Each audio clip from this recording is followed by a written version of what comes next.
Chapter 21, A Formula for Creating Happiness. Here is the secret of happiness and an antidote for worry poison. This is a formula that will work just as well for the young or old, rich or poor, weak or strong. It is a formula that took me many years to compound, and I want you to consider it very precious and never forget it. You will find it will always help you. It is a formula that will cure anyone of worry. It is of a wonderful value. It is, don't forget to laugh. When you laugh, the heart beats faster and sends the blood bounding through the body. There is not a tiny blood vessel throughout the whole body that does not feel the waves of motion of a good, hearty laugh. Laughter increases the respiration and gives a glow to the whole system. It will brighten the eye and expand the chest. It will force the bad air from the tiny cells and will do a great deal to help you keep your health or restore it. Grief, bad news, worry, anxiety, fear destroys your poise, while laughter restores it. Remember this. Laughter will help your digestion. That is why you enjoy eating so much better with pleasant company. Public speakers understand this, and that is why, when called on to speak at a banquet, they try to tell something funny.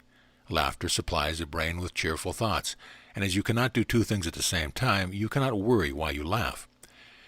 If you are not in the habit of laughing, get the habit. Read funny stories once in a while. Try and tell them to others in a funny way. They will make others laugh, and you will find that by making others laugh, you will get the spirit and laugh yourself. Laughing is really a tonic, and for many things it is better than a doctor.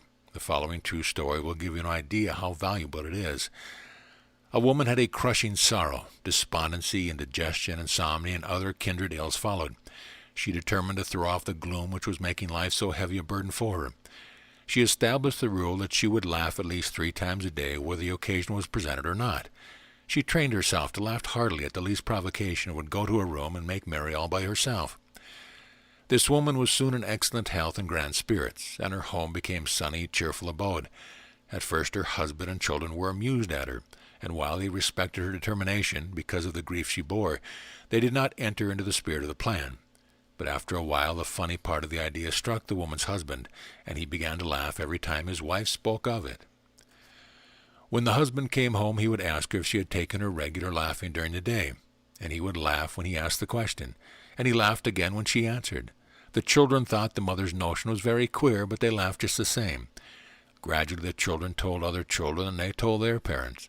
The husband spoke of it to friends, and finally the neighborhood people, when meeting this woman, would ask how many laughs she had today.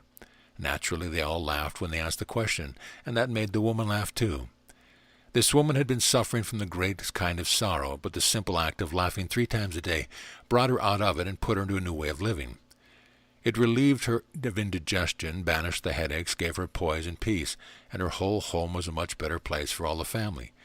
The entire neighborhood received benefit from the good suggestion. It became the most happy little town imaginable. Others that suffered from the same complaint that this woman did took up the laughing habit and were benefited. The druggist business decreased in drugs over 50% in 3 months. If you will follow the suggestions of laughing 3 times a day, you will find out how beneficial it will be. The next time you feel yourself becoming angry, force yourself to laugh, and you will find instantly your anger disappears. The other fellow cannot get really angry with you unless you get angry.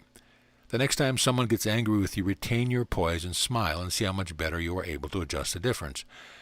The Bible says, "He that is slow to anger is better than the mighty, and he that ruleth his spirit than he that taketh a city. A merry heart doeth good like a medicine, but a broken spirit drieth the bone."